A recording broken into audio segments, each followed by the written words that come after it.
اللہ تعالیٰ نے ابراہیم علیہ السلام کی کم عمری میں جو بات انہوں نے کہی تھی اس کو ریکارڈ کیا ہے.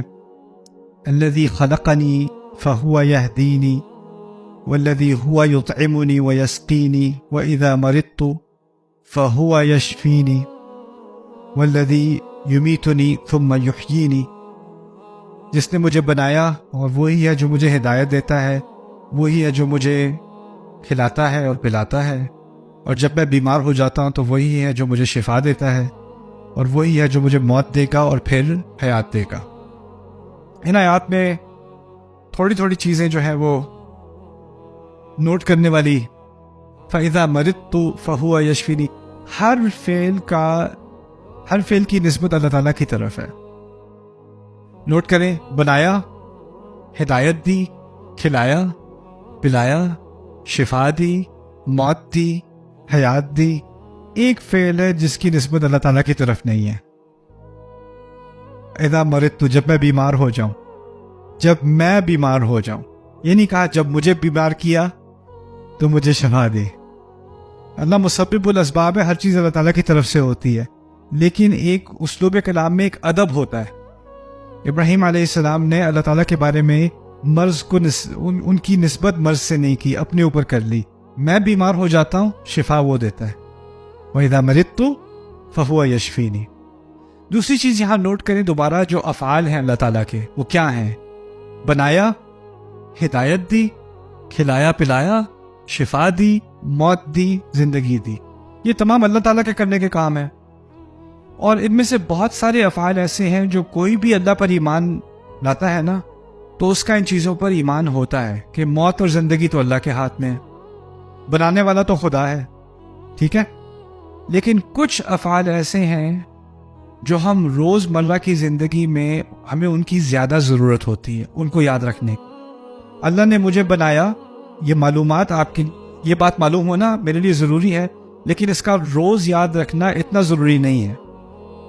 اللہ کے ہاتھ میں زندگی اور موت ہے. کبھی کوئی حادثہ ہوتا ہے، کوئی واقعہ ہوتا ہے تو آپ کو اس بات کو خیال رکھنا پڑتا ہے، لیکن یہ آپ کے ذہن کے پیچھے رہتی ہے، بیک گراؤنڈ میں رہتی تو ہے لیکن بیک گراؤنڈ میں رہتی ہے.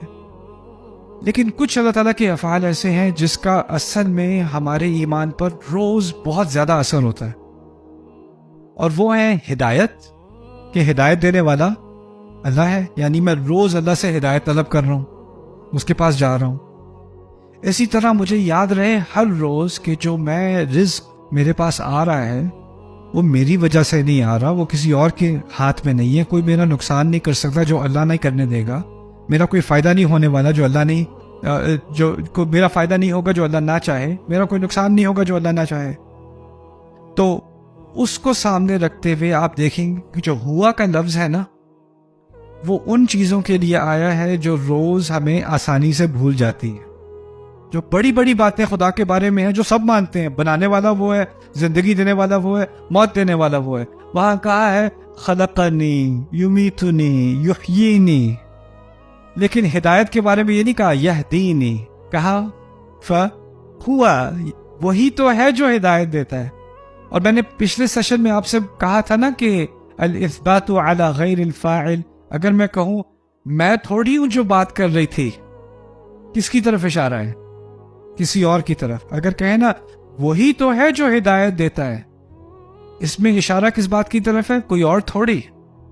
یعنی ہمیشہ کوئی نہ کوئی اور آپ کو ہدایت دینے کی کوشش کرتا ہے جو اللہ کی ہدایت کے خلاف جا رہی ہوتی ہے، اور آپ کو بار بار یاد دلانا پڑتا ہے وہی تو ہے جو ہدایت دیتا ہے، کوئی اور تھوڑی.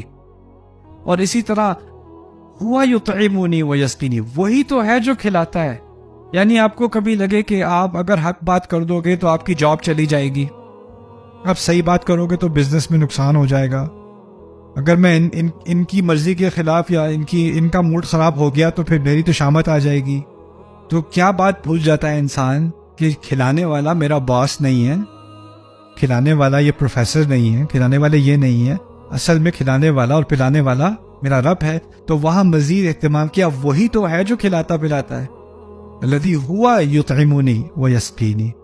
تو ان چھوٹی چھوٹی ضمائر سے آپ کو پتہ چل جاتا ہے کون سے افعال پر خاص زور دیا جا رہا ہے اس تمام لسٹ میں.